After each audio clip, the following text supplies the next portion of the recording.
Assalomu alaykum, mumkinmi? Keling, egamizlar murojaat qanday? Yaxshimisiz? Charchamayapsizmi? Qani marhamat. Siz hozir bir masalada kelyaptimi? Aha. Bir o'zaro tanishim bor. Bu institutda ishlashimni biladi. Shu sababli o'g'limni o'qishga kiritib qo'ying deb hadeb iltimos qilyapti. Shunga o'zi bizni institutimizga o'qishga kiritib qo'yishda biror yo'li bormi? Endi aslida uni ilojisi yo'q. Chunki uni ustida yuzlab, minglab odamlar ishlaydi. Ularni hammasini birdan sotib olib bo'lmaydi. Endi ochig'i har bir 10 ming dollar pulingiz bo'lsa ham har biriga pul berib, og'zini moylab chiqsangiz ancha pul ketib qoladi. Hal bo'lmaydi baribir. Shunga bir yo'li bor. U yo'li agar endi tanishingiz ekan, nima bo'lsa ham ikkalamiz bir pullik bo'lib qolarmidik? Pulni olasiz, abituriyentni o'zini kirgizib yuboramiz. Agar imtihondan o'zi aqli yetib o'tsa o'tdi.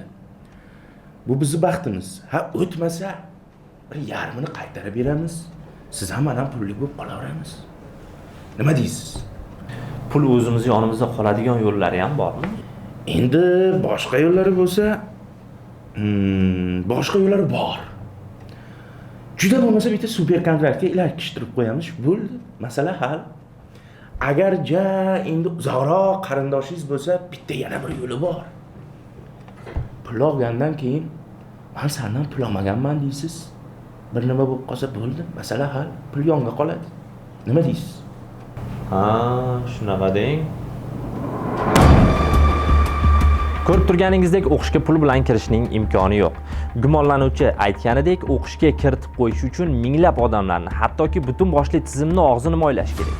Lekin buning umuman iloji yo'q. Shu sababli firibgarlarning har xil firibgarlik sxemalariga ishonib qolib, ularga pul berib, aldanib qolishdan ehtiyot bo'ling. Agar mana shunday firibgarlar sizdan pul talab qiladigan bo'lsa yoki pul so'rab o'qishga kiritib qo'yaman deydigan bo'lsa, ularni tegishli organlarga topshiring.